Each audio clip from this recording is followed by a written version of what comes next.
Hi, my name is Takia from Get a Sitter, and today is Dr. Martin Luther King Jr.'s Day.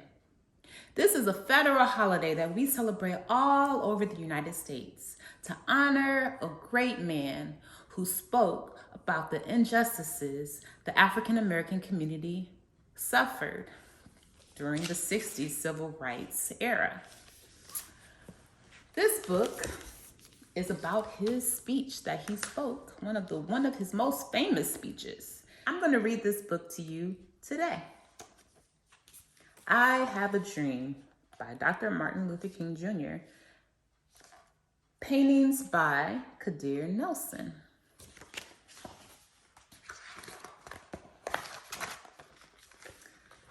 This first painting is of a very famous photo of the March on Washington. And you can see all of these people who were here of all different colors that came together because they all felt that everybody should be treated equally. Everybody has the rights to life, liberty, and the pursuit of happiness.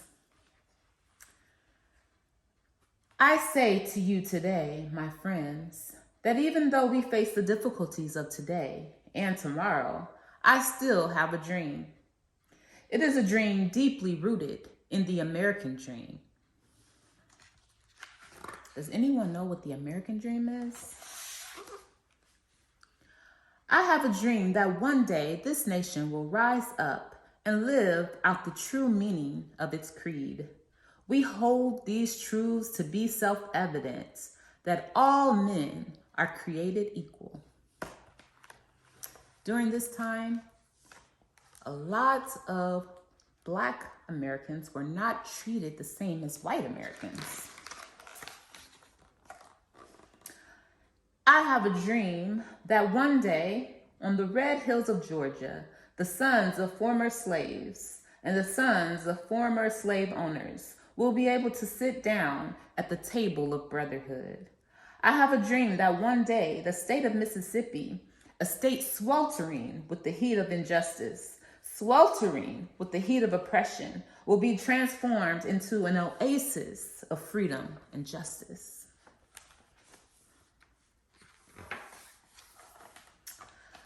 I have a dream that my little children will one day live in a nation where they will not be judged by the color of their skin, but by the content of their character. I have a dream today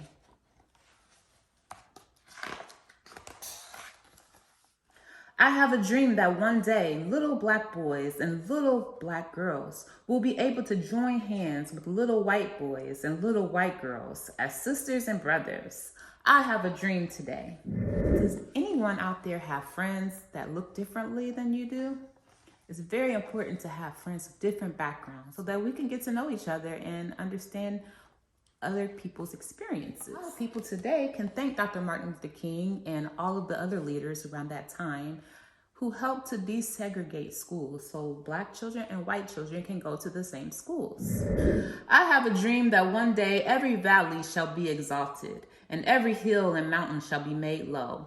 The rough places will be made plain and the crooked places will be made straight. And the glory of the Lord shall be revealed and the flesh shall see it together. And all flesh shall see it together. This is our hope. This is the faith that I go back to the South with. With this faith, we will be able to hew out of the mountains of despair a stone of hope. With this faith, we will be able to transform the jangling discords of our nation into a beautiful symphony of brotherhood and sisterhood. With this faith, we will be able to work together, to pray together, to struggle together, to go to jail together, to stand up for freedom together, knowing that we will be free one day.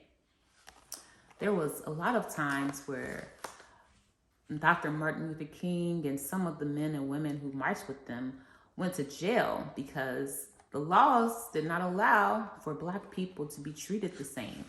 So a lot of people didn't like what he was doing and didn't like what the other men and women were doing. And they all went to jail together, white and black men. This will be the day when all of God's children will be able to sing with new meaning. My country, 'tis of thee, sweet land of liberty, of thee I sing. Land where my fathers died, land of the pilgrim's pride. From every mountainside, let freedom ring. And if America is to be a great nation, this must become true. You can see all of the different representations of people that live in America today. We don't have just black and white. We have all nationalities, all colors, all backgrounds, all ethnicities. So let freedom ring from the prodigious hilltops of New Hampshire. Let freedom ring from the mighty mountains of New York. Let freedom ring from the heightened Alleghenies of Pennsylvania. Let freedom ring from the snow-capped Rockies of Colorado. Let freedom ring from the curvaceous slopes of California. But not only that, let freedom ring from the Stone Mountain of Georgia. Let freedom ring from Lookout Mountain of Tennessee. Let freedom ring from every hill and molehill of Mississippi. From every mountainside, let freedom ring. Some of the southern states were known to have more laws and more practices that kept African Americans from being treated equally. And it happened all over the United States, but the southern states, it happened a little bit more often. So that's why he said that. And when this happens, when we all allow freedom to ring, when we let it ring from every village and every hamlet, from every state and every city, we will be able to speed up that day when all of God's children, black men and white men, Jews and Gentiles, Protestants and Catholics, will be able to join hands and sing in the words of the old Negro spiritual. Free at last, free at last. Thank God Almighty, we are free at last. And that was Dr. Martin Luther King's dream. What do you think? Do you think that all men should be treated equally here in America? And women too? And all people, no matter what they look like, should be treated equally. I hope you enjoyed that story about Dr. Martin Luther King. And if you learned anything new, hit that like button. Thank you so much. And I'll see you next time. Bye.